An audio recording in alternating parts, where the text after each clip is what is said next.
Hello दोस्तों, स्वागत है आपका आपके अपने चैनल जॉब्स क्रिएटर में। तो दोस्तों, आज की इस वीडियो में हम करने वाले हैं मॉनेटरी पॉलिसी के ऊपर टॉप इंपॉर्टेंट एमसीक्यूज़। ये आपके topic wise MCQs on economics का फोर्थ वीडियो रहेगा। तो इस वीडियो को आप आखिर तक ज़रूर देखेंगे। तो चलिए शुरू करते हैं हमारे पहले क्वेश्चन के साथ। हमारा पहला क्वेश्चन आपकी स्क्रीन के ऊपर आ चुका है। Bank rate is the rate at which the reserve bank of India provides loans to.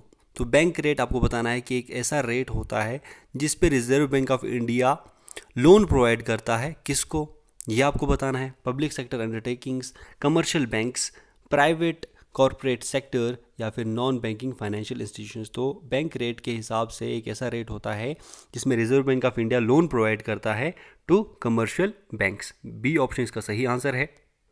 Question number 2, when the supply for money increases and the demand for money reduces there will be. तो यहाँ पर आपको बताना है दोस्तों कि जब money की सप्लाई इंक्रीज होगी मार्केट में, पर वहाँ पर मनी की जो मांग है, डिमांड है, वो कम होगी, उस टाइम पे आरबीआई क्या करता है, ये आपको बताना है। जब सप्लाई ज़्यादा होगी मनी की और डिमांड मनी की कम होगी, उस टाइम पे क्या करेगा आरबीआई? उस टाइम पे आरबीआई रेट ऑफ इंटरेस्ट को घटा देगा। A decrease in the rate of interest तब होगा क्योंकि मनी सप्लाई की कंजप्शन जो है, डिमांड जो है, उसको बढ़ाना पड़ेगा आरबीआई को। तो बी ऑप्शन इसका सही आंसर है। क्वेश्चन नंबर 3 की तरफ चलते हैं। If the interest rate decreases in an economy it will, आपके पास ऑप्शंस यहाँ पर इस तरीके से दिए गए हैं कि अगर इंटरेस्ट रेट डिक्रीज़ करता है किसी भी इकॉनमी में तो इसका फ़र्क क्या पड़ेगा? Decrease in the investment expenditure in the economy, increase the loan repayment by the government, या फिर increase the consumption expenditure in the economy, या फिर increase the total savings in the economy. आपको बताना है कि जब इंटरेस्ट रेट डिक्रीज़ होगा इकॉनमी में तो तब क्या होगा? जब इंटरेस्ट रेट कम होगा तो उस टाइम पे क्या होगा? कंजप्शन एक्सपेंडिचर इकॉनमी में ज़्यादा होगा, इंक्रीज होगा कंजम्पशन एक्सपेंडिचर में इकॉनमी में। सी ऑप्शन इसका सही आंसर है।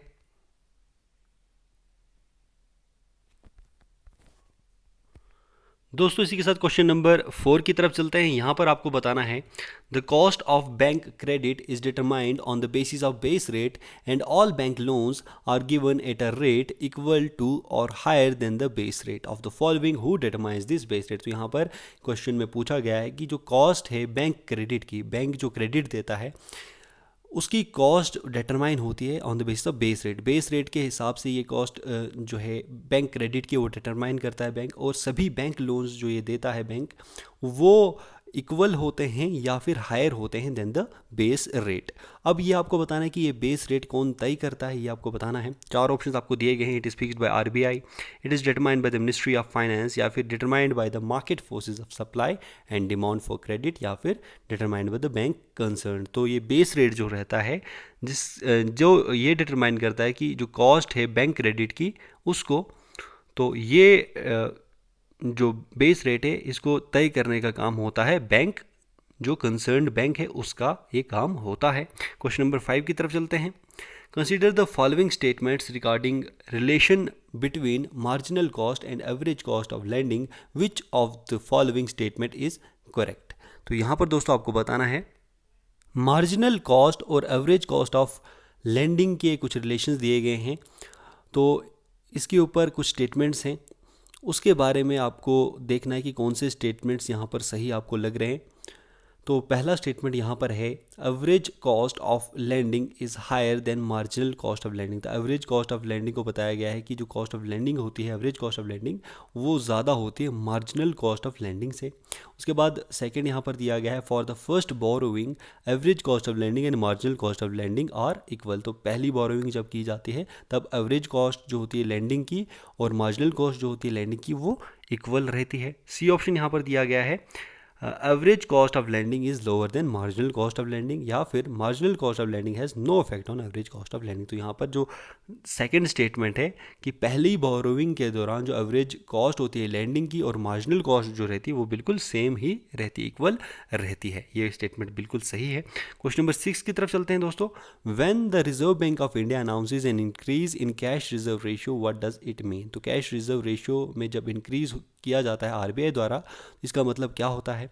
तो यहाँ पर चारों ऑप्शंस आपको दिए गए हैं, तो आपको चारों ऑप्शंस को अच्छे से आप पढ़ेंगे, उसके बाद आप आंसर देंगे।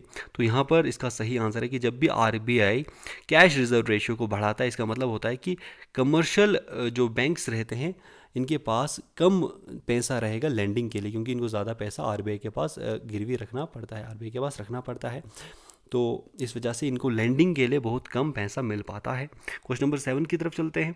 Which one of the following is not an instrument of selective credit control in India. तो यहाँ पर आपको बताना है कि इनमें से कौन सा इंस्ट्रूमेंट नहीं है सिलेक्टिव क्रेडिट कंट्रोल का इन इंडिया। इंडिया में सिलेक्टिव जो क्रेडिट कंट्रोल रहता है, क्रेडिट को कंट्रोल करने के लिए, इनमें से कौन सा इसका इंस्ट्रूमेंट नहीं है। यहाँ पर ऑप्शंस दिए गए हैं, regulation of consumer credit, rationing of credit, margin requirement या फिर रिजर्व रेशियोज। इनमें से कौन सा क्रेडिट कंट्रोल जो मेजर्स रहते हैं उसका इंस्ट्रूमेंट नहीं है।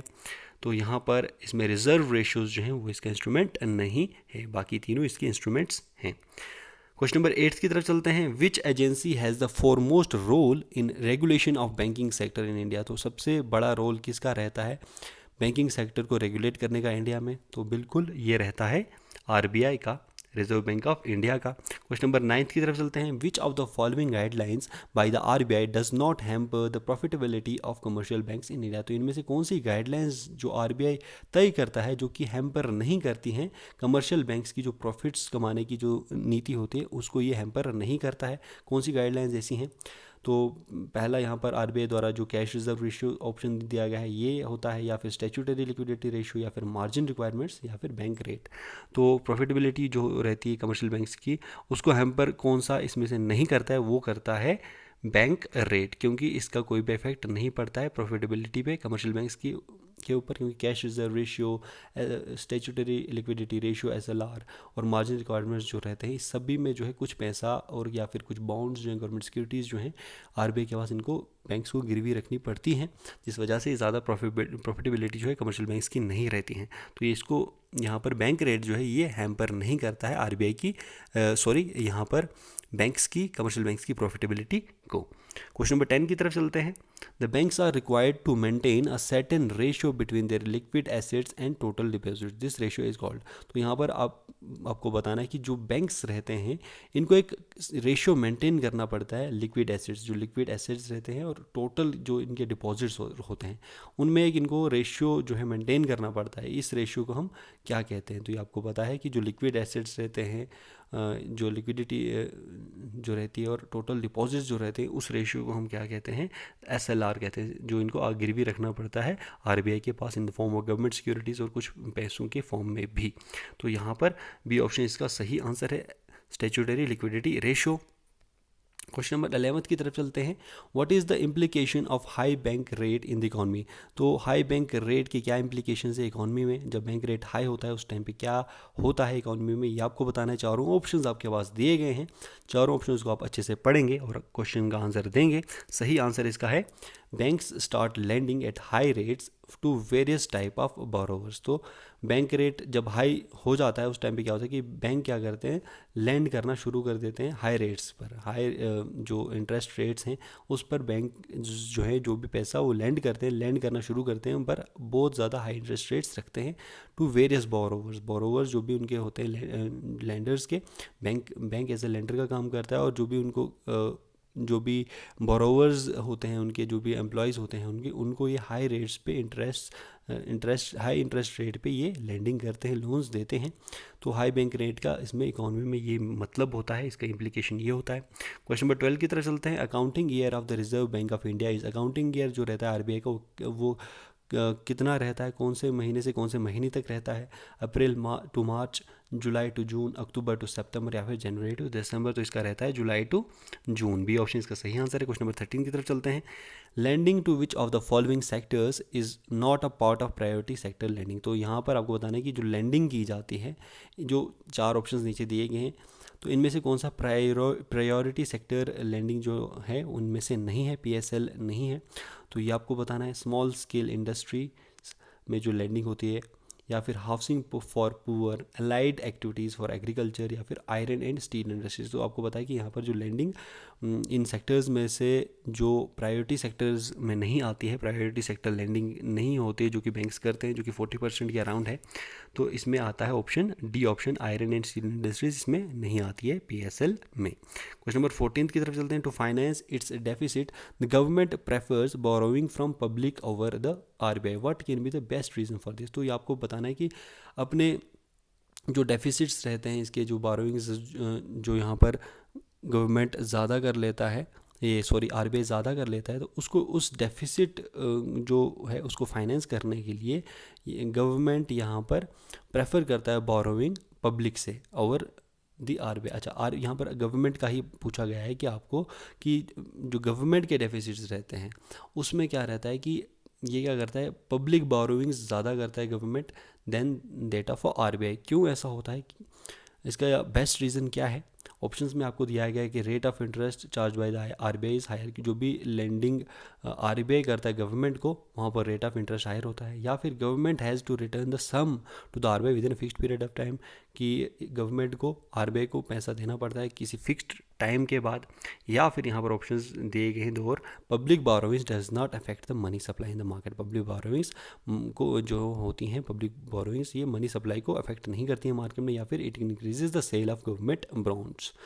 तो यहाँ पर सही ऑप्शन है सी ऑप्शन, क्योंकि गवर्नमेंट जब भी अपने डेफिसिट को फाइनेंस कर रहा होगा तो यहाँ पर जो भी मार्केट है, मार्केट में कोई भी चेंज नहीं होना चाहिए, इसलिए पब्लिक सेक्टर बोरोइंग्स को ज़्यादा तवज्जो देता है। सी ऑप्शन इसका सही आंसर रहेगा। क्वेश्चन नंबर 15 की तरफ चलते हैं। Which of the following situations occurs during the period when borrowers and lenders expect inflation. तो यहाँ पर इन सिचुएशंस, जो फॉलोइंग सिचुएशन दी गई हैं, इनमें से कौन सी सिचुएशन तब होती है जब बोरोवर और लेंडर्स इन्फ्लेशन एक्सपेक्ट करते हैं। तो यहाँ पर ऑप्शंस चारों आपको दिए गए हैं। पहला ऑप्शन दिया है कि nominal rate of interest exceeds the real rate of interest. Nominal rate जो है इंटरेस्ट का वो एक्सीड करता है नॉर्मल जो रियल रेट ऑफ इंटरेस्ट है उससे। या फिर real rate of interest exceed करता है नॉर्मल रेट ऑफ इंटरेस्ट से। या फिर nominal rate of interest equal होता है रियल रेट ऑफ इंटरेस्ट के। या फिर नॉमिनल रियल रेट्स वो जो है दोनों ज़ीरो हो जाते हैं। तो यहाँ पर आपको बताना है ऐसी सिचुएशंस जो होती हैं ड्यूरिंग द पीरियड जब बोरोवर्स और लेंडर्स इन्फ्लेशन एक्सपेक्ट करते हैं। तो इसमें से कौन सी सिचुएशन तब होती है? तो नॉमिनल रेट जो होता है इंटरेस्ट का, तब वो रियल रेट ऑफ इंटरेस्ट से ज़्यादा होता है। तो नॉमिनल रेट ऑफ इंटरेस्ट ज़्यादा होता है किस टाइम पे? जब इन्फ्लेशन एक्सपेक्ट किया जाता है बोरोवर्स और लेंडर्स द्वारा। तो क्वेश्चन नंबर 16 की तरफ चलते हैं। What is the monetary base? Monetary base क्या है? तो ऑप्शंस को आप अच्छे से पढ़िए। मॉनेटरी बेस जो रहता है वो रहता है currency with public and deposits maintain by the commercial banks with in reserve bank of India. तो क्या रहता है मॉनेटरी बेस? मॉनेटरी बेस रहता है जो भी करेंसी होती है पब्लिक के पास और जो डिपॉजिट्स कमर्शियल बैंक्स RBI के पास मेंटेन करते हैं उनको हम कहते हैं मॉनेटरी बेस। क्वेश्चन नंबर 17 की तरफ चलते हैं। Sterilization by the RBI is carried through. Sterilization जो होता है RBI द्वारा वो किस तरह कैरी किया जाता है? ओपन मार्केट ऑपरेशंस के जरिए, reduction in bank rate, deficit financing operation, या फिर reduction in statutory liquidity ratio. तो आपको बताना है सही आंसर इसका है यहाँ पर ओपन मार्केट ऑपरेशंस इसका सही आंसर है। तो दोस्तों यहाँ पर ए ऑप्शन इसका सही आंसर है ओपन मार्केट ऑपरेशंस। तो ओपन मार्केट ऑपरेशंस क्या होते हैं? ये RBI द्वारा कंडक्ट किए जाते हैं टाइम टू टाइम पूरे साल के दौरान। और इसमें क्या होता है कि जो गवर्नमेंट सिक्योरिटीज़ होती हैं, कभी जो है RBI गवर्नमेंट सिक्योरिटीज़ को बाई करता है फ्रॉम बैंक, या फिर कभी जो है सेल करता है सिक्योरिटीज़ को, ताकि क्या करता है, ताकि इसमें जो एक्सेस लिक्विडिटी रहती है मार्केट में उसको अब्जॉर्ब किया जा सके, या फिर इन्फ्लेशन को जो ये एक्सेस लिक्विडिटी के कारण से जो इन्फ्लेशन होता है उसको रोका जाए। इस वजह से ये क्या करता है, सिक्योरिटीज़ को क्या करता है, बाई करता है फ्रॉम द बैंक, या फिर सेल करता है सिक्योरिटीज़ को फ्रॉम टू बैंक। तो जब ये बाई करता है सिक्योरिटीज़ को, ऑब्जेक्टिव ये होता है कि ये ज़्यादा इंजेक्ट कर सके लिक्विडिटी को बैंक्स में।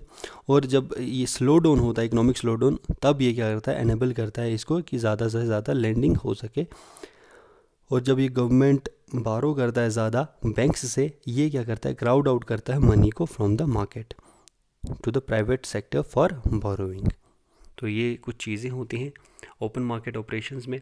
क्वेश्चन नंबर 18 की तरफ चलते हैं। Which of the following is not included in the reserve money, इनमें से कौन सा रिजर्व मनी में इंक्लूडेड नहीं है वो आपको बताना है।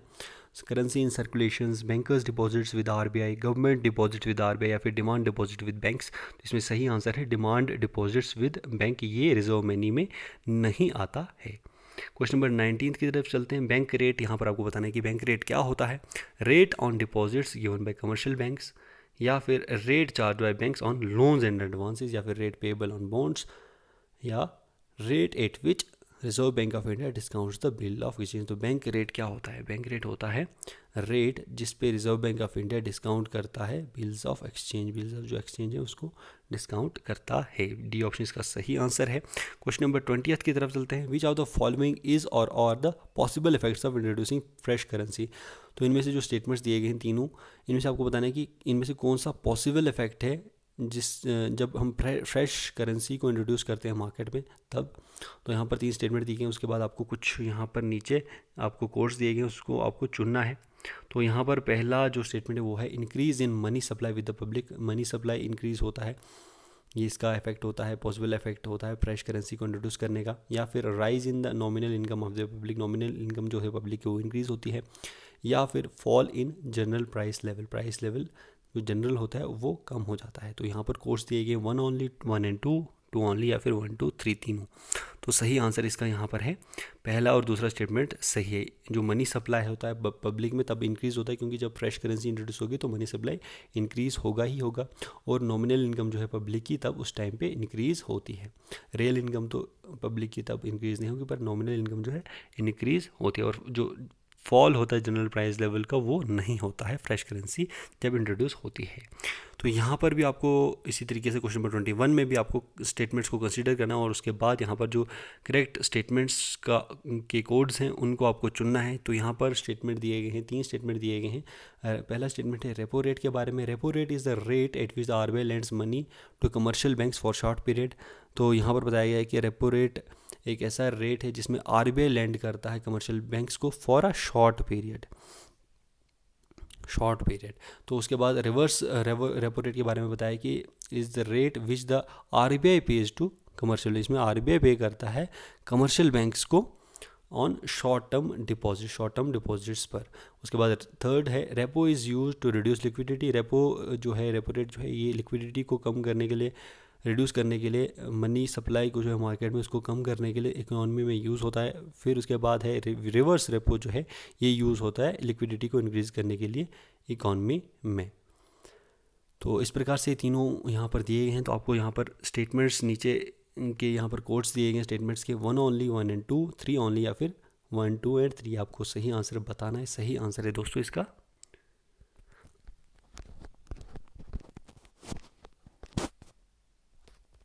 25th क्वेश्चन में आपको आरबीआई से रिलेटेड स्टेटमेंट्स दिए गए हैं, वो भी आपको कंसीडर करके आंसर देना है।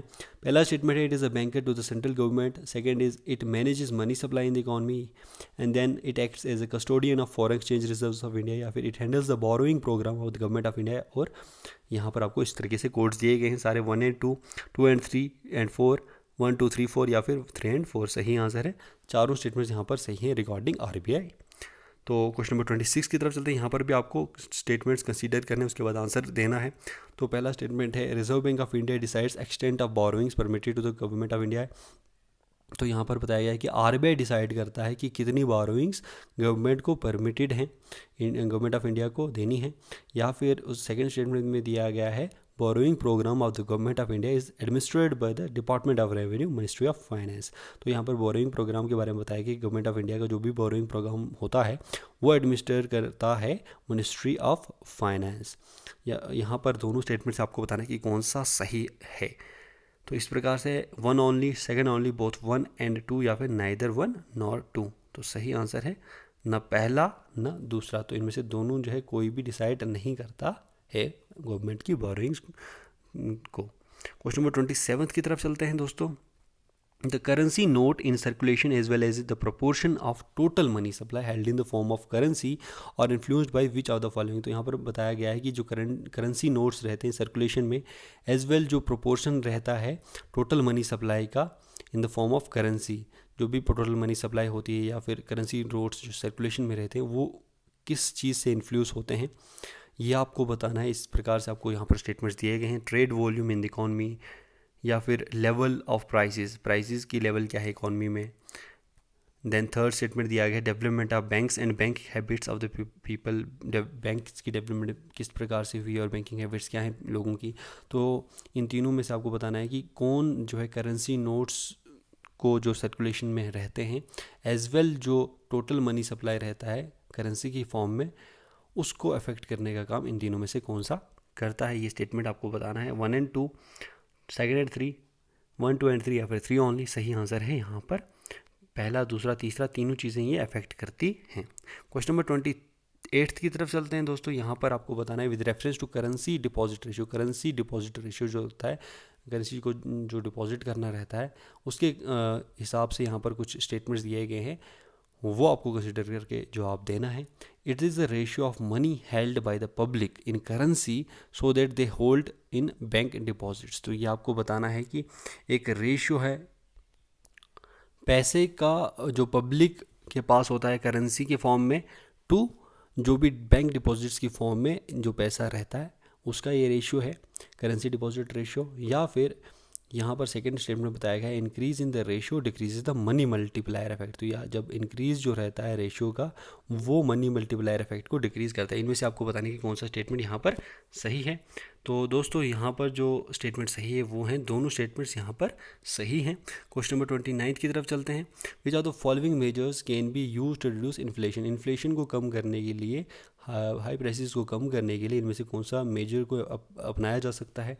CRR, या फिर CRR को इंक्रीज़ किया जाए, SLR को इंक्रीज़ किया जाए, रेपो रेट को इंक्रीज़ किया जाए, या फिर डिक्रीज़ इन रिवर्स रेपो रेट। तो इसमें से आपको बताना है कि कौन से कोड्स यहाँ पर इसमें से जैसे दिए गए हैं तो कौन से कोड्स सही हैं।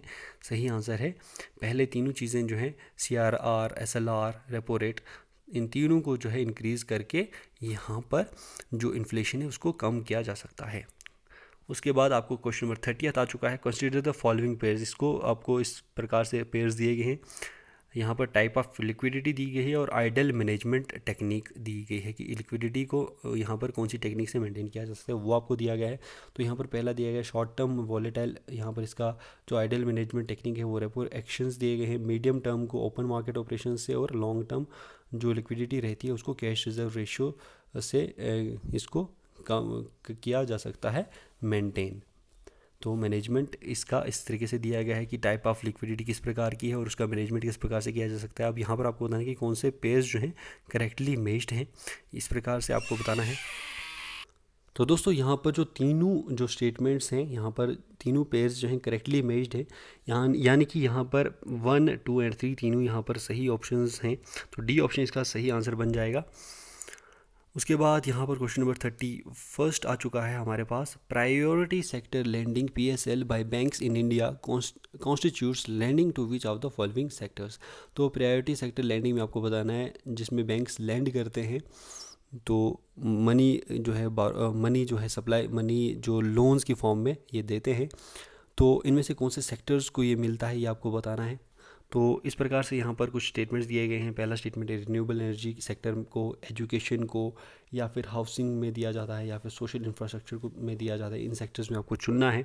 तो यहाँ पर इस प्रकार से कोड्स दिए गए हैं 1 and 4, 1, 2 and 3, second, third and fourth, या फिर 1, 2, 3 and 4। तो यहाँ पर इसका सही आंसर है जो चारों चीज़ें आती हैं इसमें, renewable energy, education, housing, social infrastructure, इन सभी में जो है प्रायोरिटी सेक्टर लैंडिंग्स जो हैं बैंक्स करते हैं। क्वेश्चन नंबर 32 हमारे पास आ चुका है। ये हमारा आखिरी क्वेश्चन है इस सेशन का। Which are the following would have inflationary effect on the economy. Inflationary effect इसमें से किस का होगा। इन्फ्लेशनरी इफेक्ट मतलब कि जब प्राइसेस जो हैं बहुत ज़्यादा हाई हो जाएंगे मार्केट में, तो इस जो चार स्टेटमेंट्स यहाँ पर दिए गए, इनमें से कौन से स्टेटमेंट्स का इफेक्ट इन्फ्लेशनरी इफेक्ट होगा वो आपको बताना है। RBI releasing new bonds in the market. पहला यहाँ पर बताया कि नए बॉन्ड्स जब RBI रिलीज़ करेगा मार्केट में, या फिर सेकेंड स्टेटमेंट यहाँ पर बताया गया है कि RBI रेपो रेट को कम कर देगा। थर्ड यहाँ पर बताया गया है RBI बैंक रेट को इंक्रीज़ करेगा, और फोर्थ है abolition of cash reserve ratio CRR। तो इसमें से भी आपको इन कोड्स को चुनना है। इस प्रकार से 1, 2 and 3 दिया गया है, 1 and 4, 2 and 4 और 3 and 4। तो यहाँ पर सही आंसर है सेकेंड और फोर्थ, यानी कि RBI जब रेपो रेट को डिक्रीज़ करेगा और CRR कैश रिजर्व रेशियो को अबॉलिश कर देगा, बिल्कुल ही ख़त्म ही कर देगा, और रेपो रेट जो है उसको भी बहुत कम कर देगा। तो उस वजह से क्या होगा कि इसका इफ़ेक्ट जो है मार्केट में इन्फ्लेशनरी इफ़ेक्ट होगा, क्योंकि इस वजह से जो मार्केट में प्राइसेस जो होंगी चीज़ों की वो बहुत ज़्यादा हाई हो जाएंगी, इन्फ्लेशनरी इफेक्ट होगा। क्वेश्चन नंबर 32 का सही आंसर है सी ऑप्शन। तो दोस्तों यहाँ पर मैं आपको बता दूँ कि ये PDF आपको टेलीग्राम चैनल पर मिल जाएगा। टेलीग्राम चैनल से आप इस PDF को डाउनलोड कर सकते हैं, लिंक आपको टेलीग्राम चैनल का डिस्क्रिप्शन बॉक्स में मिल जाएगा। तो फिलहाल इस वीडियो में इतना ही, मिलते हैं अब अगली वीडियो में, तब तक के लिए बाय बाय, जय हिंद।